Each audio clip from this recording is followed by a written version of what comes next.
నమస్తే, నేను మీ జర్నలిస్ట్ వసంత. ఒక్కసారిగా ఢిల్లీలో పేలుల తర్వాత దేశం ఉలిక్కి పడింది.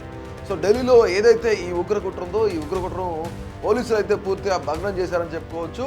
దేశవ్యాప్తంగా ఉన్న ఏవైతే మెట్రోపాలిటన్ సిటీస్ ఉన్నాయో, ఈ సిటీస్ అన్నింటిలో కూడాను పేలుళ్లకు వాళ్ళంతా ప్లాన్ చేసినట్లు కొంతమేర అటు ఎన్ఐఏ కానీ అలాగే ఎన్ఐసి కమాండోస్ కానీ వీళ్ళంతా ఎవరైతే ఉన్నారో నేషనల్ సెక్యూరిటీ గార్డ్స్ వీళ్ళంతా కూడాను ఈ యొక్క కుట్రను భగ్నం చేసినట్టు తెలుస్తుంది. విత్ ఇన్ 10 minutesలోనే అక్కడ పోలీసులు కానీ ఎన్ఐసి కానీ ఎన్ఐఏ కానీ అందరూ కూడా అక్కడికి చేరుకున్నారు. ఢిల్లీలో నిన్న రాత్రి 6:52 భారీ బ్లాస్ట్ ఏదైతే జరిగిందో, ఈ బ్లాస్ట్లో దాదాపుగా 13 మంది మరణించారు. దాదాపు 30 మందికి గాయాలైనట్లు కూడా తెలుస్తుంది. చుట్టుపక్కల ఉన్న ఒక 10 కార్లు ఏవైతే ఆ 10 కార్లు అన్నీ కూడాను పేలిపోయినట్లు తెలుస్తుంది. ముఖ్యంగా పేలుడు యొక్క ఎంత దూరం అంటే దాని యొక్క ప్రభావం దాదాపుగా 200 మీటర్ల నుంచి 300 మీటర్ల వరకు ఆ పేలుడు ప్రభావం కనిపించినట్లు కూడా మనకు సమాచారం ఉంటుంది. ముఖ్యంగా ఇక్కడ చూసినట్లయితే ఉగ్రకుట్రగా దీన్ని కేసు నమోదు చేశారనమాట. ముఖ్యంగా దేశంలో పలు చోట్ల వీళ్ళు పేలుళ్లకు ఆ యొక్క కుట్ర పడినట్టు కూడా తెలుస్తుంది, ప్లాన్ చేసినట్టు కూడా తెలుస్తుంది. ముఖ్యంగా భారీ ఉగ్రకుట్ర భగ్నం చేశారు పోలీసులు. ఇక్కడ 360 కిలోల అమోనియం నైట్రేట్ ఏదైతే ఉందో దాన్ని గుర్తించారు పోలీసులు. అయితే అక్కడ ఎవరైతే డాక్టర్లను అరెస్ట్ చేశారో, అటు అనంతనాగ్ కానీ లేదంటే ఢిల్లీలో కానీ వీళ్ళందరినీ ఎక్కడైతే అరెస్ట్ చేశారో వీళ్ళందరికీ సంబంధించి వీళ్ళ దగ్గర నుంచి ఆస్ట్రల్ రైఫిల్ ఒకటి, అలాగే ఒక పిస్టల్, 20 టైమర్లు, దీంతో పాటుగా 24 రిమోట్ కంట్రోల్స్ ఏవైతే స్వాధీనం చేసుకున్నారు.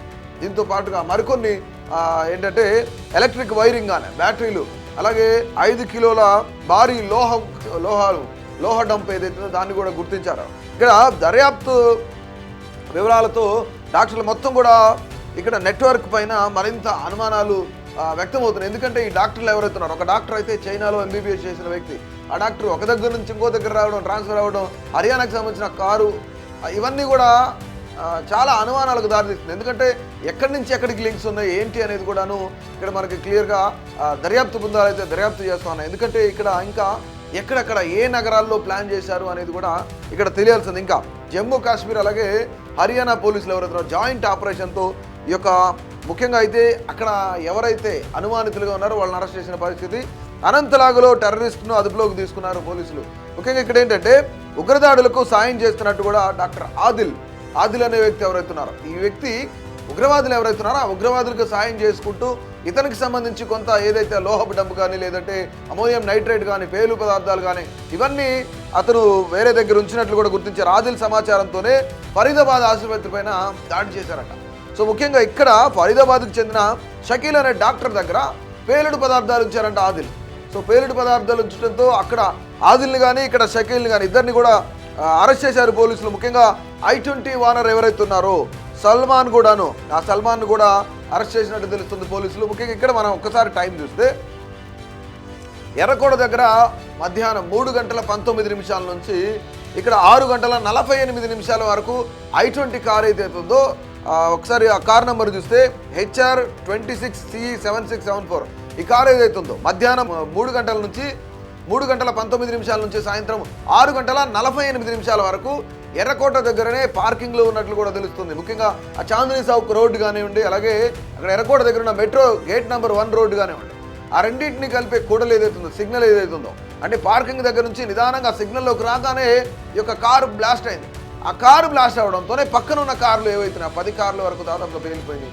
ఇందులో వాళ్ళ యొక్క శరీర భాగాలు తునాతునకలు అయిపోయినాయి, ఛిద్రం అయిపోయినాయి. ఇక్కడ చాలా క్లియర్ కొన్ని విజువల్స్ చూస్తుంటే మనకే అసలు భయాందోళనకు గురి చేసిన సిచ్యువేషన్స్ అక్కడ. అంటే ఉగ్రవాదులు మళ్ళీ దేశంలోకి చొరబడ్డారా, ఉగ్రవాదులు ఎక్కడెక్కడ ఏం ప్లాన్ చేస్తున్నారో అనేసి దేశవ్యాప్తంగా ఉన్న ప్రజలందరూ కూడా ఒక్కసారిగా భయాందోళనకు గురయ్యారు. ముఖ్యంగా పార్కింగ్ నుంచి బయటకు రాగానే విత్ ఇన్ 5 minutesలోనే కారు బ్లాస్ట్ అయింది. అంటే ఎర్రకోట సిగ్నల్ వద్దకు రాగానే ఆ సిగ్నల్ ఏదైతుందో ఆ సిగ్నల్ దగ్గర రాగానే భారీ బ్లాస్ట్ జరిగింది. అంటే కొంతమంది యువకులు అక్కడ సంథింగ్ విజువల్స్ ఏవో తీసుకుంటూ వాళ్ళు సెల్ఫీలు దిక్కుంటూ ఉన్న సమయంలోనే అదే సమయంలో రికార్డ్ అయింది అనమాట. అంటే ఉన్న ఫలంగా పేలిపోయింది. అసలు ఏంటి వాట్ ఏం జరుగుతుంది, అసలు అక్కడ కారుల్లో ఉన్న వాళ్ళకి ఎందుకు ఏంటి ఎలా జరుగుతుంది అనేది కూడా తెలియకుండానే వాళ్ళు కన్నుమూసిన పరిస్థితి. అంటే కొంతమంది శరీర భాగాలు అయితే ఛిద్రం అయిపోయినాయి, తునాతునకలు అయిపోయినాయి, దూరంగా విసిరివేయబడ్డాయి అనమాట. అంటే ఇక్కడ ముఖ్యంగా ఢిల్లీ పేలుళ్లకు సంబంధించి అమిత్ షా కూడా దీనిపైన విచారణ అంటే సమీక్ష చేపట్టారు. ఇమ్మీడియట్గా అసలు ఎవరు ఏం జరుగుతుంది ఎందుకు జరిగింది అనేది ఖచ్చితంగా తెలియాలి. ఎక్కడికక్కడ అలర్ట్ చేశారు. వెస్ట్ బెంగాల్లో కలకత్తాలో కానివ్వండి, అలాగే బెంగళూరు సిటీ కానివ్వండి, ఢిల్లీ కానీ, ముంబై, అలాగే హైదరాబాద్లో కూడా తనిఖీలు చేపట్టారు పోలీసులు. ముఖ్యంగా అసలు ఏం జరిగింది, ఎందుకు జరిగింది, పహల్గాం తర్వాత మళ్ళీ అతిపెద్ద టెర్రర్ అటాక్, అంటే ఇంత జరుగుతున్నా సరే అసలు ఏం చేస్తున్నాం, మన భద్రతా బలగాలు ఏంటి పరిస్థితి అనేది కూడా చాలా మంది విశ్లేషకులు కూడా మాట్లాడుతున్న పరిస్థితి. పహల్గాంలో 26 మందిని నిర్దాక్షిణ్యంగా కొంతమంది టెర్రరిస్టులు వచ్చి నిర్దాక్షిణ్యంగా విచక్షణ రహితంగా కాల్చిన పరిస్థితి మనం రీసెంట్గా, అది మరొక ముందునే మళ్ళీ టెర్రరిస్టులు ఢిల్లీలో, దేశ రాజధానిలో ఢిల్లీలో, అది కూడా ఎర్రకోటకు అతి సమీపంలో, కేవలం ఒక 100 మీటర్ల నుంచి 200 మీటర్లు మాత్రమే ఎర్రకోట గేట్కి, అలాగే ఈ యొక్క పేలుళ్ళు సంబంధించిన ప్లేస్కి ఏదైతే ఉందో, అంటే కేవలం 200 మీటర్లు మాత్రమే దూరం ఉంది. అంటే ఒక్కసారిగా దేశం ఉలిక్కి పడేలా ఈ యొక్క టెర్రరిస్టులు బాంబ్ బ్లాస్ట్ చేశారని తెలుస్తుంది. మనం ఏదైతే జెండా వందనం కార్యక్రమం చేసుకుంటామో ఆ యొక్క ప్రాంతానికి చాలా దగ్గరగా ఈ యొక్క పేలుళ్ళు సంభవించాయి. ముఖ్యంగా దేశవ్యాప్తంగా ఆయా ప్రాంతాలు, ఢిల్లీలో కొన్ని విజిటింగ్ ఏరియాస్ చూసుకుంటూ వస్తున్న ఎవరైతే ప్రయాణికులు ఉన్నారో, టూరిస్టులు ఉన్నారో వాళ్ళు కూడా మరణించినట్టు మనకి అందుతున్న సమాచారం. ముఖ్యంగా 13 మంది ఇప్పటికే మరణించారు. దీనిపైన ఎన్ఐఏ కానీ, ఎన్ఎస్జీ కానీ, దర్యాప్తు బృందాలు అయితే, ముఖ్యంగా సెంట్రల్ నిఘా వర్గాలు ఏవైతే ఇవన్నీ కూడా చాలా దృష్టి పెట్టాయి.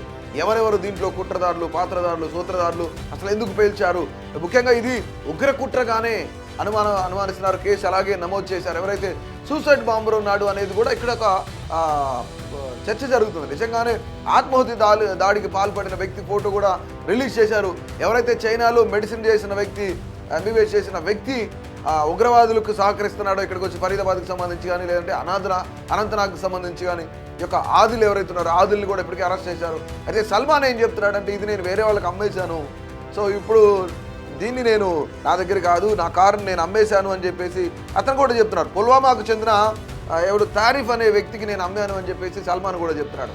అంటే దేశవ్యాప్తంగా ఇక్కడ జనం అంతా భయాందోళనకు గురవుతున్న, ఒక పక్క పహల్గాం దాడి జరిగింది, మరొక పక్క అది మరొక ముందే ఆ నెత్తిటి మరొక ఆరక ముందే మళ్ళీ ఢిల్లీలో ఇంత పెద్ద భారీ కుట్ర, ఇంత పెద్ద భారీ పేలుడు సంభవించడం అనేది ఒక్కసారిగా దేశ ప్రజలందరూ కూడా ఉలిక్కి పడ్డారు. సో ఏది ఏమైనా సరే, అటు జమ్మూ కాశ్మీర్ పోలీసులు కానీ, లేదంటే హర్యానా పోలీసులు జాయింట్ ఆపరేషన్లో ఉగ్రవాదుల కుట్ర ఏదైతే ఉందో, భారీ పేలుళ్లకు వాళ్ళు ఏదైతే ప్లాన్ చేశారో వాటన్నింటినీ భగ్నం చేసినట్లయితే ప్రస్తుతానికి మనకు తెలుస్తుంది. కొంతమేర దేశం అంతా ఊపిరి పీల్చినట్టు తెలుస్తుంది. కానీ ఏది ఏమైనా సరే ఖచ్చితంగా టెర్రరిస్టులందరినీ కూడా అంతమొందించాలి అనేది దేశ ప్రజల యొక్క నినాదం. నిజంగానే గత కొన్ని సంవత్సరాలుగా ఉగ్రవాదులు ఏ విధంగా దాడులు చేస్తున్నారో, ఏ విధంగా మన దేశ ప్రజలని పొట్టన పెట్టుకుంటున్నారు అనేది మనందరికీ తెలిసిన విషయం. కానీ అలాంటి వాళ్ళని ఈసారి వదిలే ప్రసక్తి లేకుండా సెంట్రల్ గవర్నమెంట్ కూడా చాలా కట్టుదిట్టమైన చర్యలు తీసుకుంటే కనుక ఒక్కసారిగా ఈసారి ప్రపంచంలో టెర్రరిజం అనేది లేకుండా కేంద్ర ప్రభుత్వం కూడా చర్యలు తీసుకుంటే, అంత భారీగా కనుక ప్లాన్ చేయగలిగితే, అంటే ఇంత పెద్ద దేశం, దాదాపుగా 145 కోట్ల మంది ఉన్న జనాభాలో ఇంత భారీ పేలుళ్ళు జరగడం మనం చూస్తున్నాం. రీసెంట్గా ప్రతిదీ కూడా యాక్సిడెంట్స్ కానివ్వండి, లేదంటే టెర్రరిస్టులు ప్లాన్ చేస్తున్న పహల్గాం దాడి కానివ్వండి, ఇవన్నీ చూస్తూ ఉంటే దేశం మీద అటాక్ చేయడానికి ఎంత పెద్ద మొత్తంలో వాళ్ళు ప్లాన్ చేశారనేది కూడా అర్థమవుతుంది మనకి. సో ఇమ్మీడియట్గా కేంద్ర ప్రభుత్వం కూడా అనేకమైన చర్యలు తీసుకొని, కఠిన చర్యలు వాళ్ళపైన తీసుకోవాలని చెప్పేసి మనం కూడా కోరుతున్నాం.